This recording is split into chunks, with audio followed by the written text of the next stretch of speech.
आज हम एक दावत पर यहाँ पर हाज़िर हुए हैं और साहिब खाना ने हमारे लिए आज खरगोश का गोश्त तैयार किया है। दीगर भी खाने हैं, लेकिन खरगोश के हवाले से बाज़ लोग सवाल करते हैं कि आया खरगोश खाना जायज़ है या नहीं।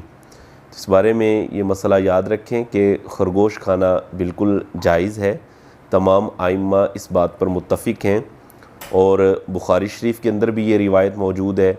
इसी तरह मुस्लिम शरीफ के अंदर, अबू दाऊद के अंदर, मुस्नद इमाम अहमद बिन हम्बल में और दीगर हदीस की कुतुब के अंदर ये हदीस मौजूद है कि हज़रत अनस रदी अल्लाह ताला अन्हु कहते हैं, हम एक मकाम पर जा रहे थे तो लोगों ने खरगोश को देखा, खरगोश के पीछे दौड़े।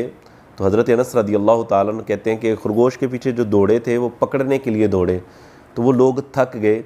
हज़रत अनस कहते हैं मैं खरगोश के पीछे भागा और मैंने उसको पकड़ लिया, और पकड़ने के बाद हज़रत अनस कहते हैं मैंने उसको ज़बह वगैरह किया और हज़रत अबू तलहा रदी अल्लाह ताला अन्हु को ज़बह करके मैंने हज़रत अबू तलहा को दे दिया। फिर हज़रत अबू तलहा रदी अल्लाह ताला अन्हु ने खरगोश के गोश्त का कुछ हिस्सा, उसमें रानें या टांगें वगैरह थी, तो वो हज़रत अबू तलहा रदी अल्लाह ताला अन्हु ने वो खरगोश का गोश्त नबी पाक अलैहिस्सलाम की बारगाह में पेश किया। हुज़ूर अलैहिस्सलाम ने उसको कबूल फ़रमाया और आप अलैहिस्सलाम ने खरगोश का गोश्त तनावुल फ़रमाया। ये बुखारी शरीफ के अंदर रिवायत मौजूद है पहली जिल्द के अंदर, और मुस्लिम के अंदर बाकायदा बाब मौजूद है, बाबू इबाहतिल अर्नब। तो ये अर्नब अरबी के अंदर जो है खरगोश को कहा जाता है।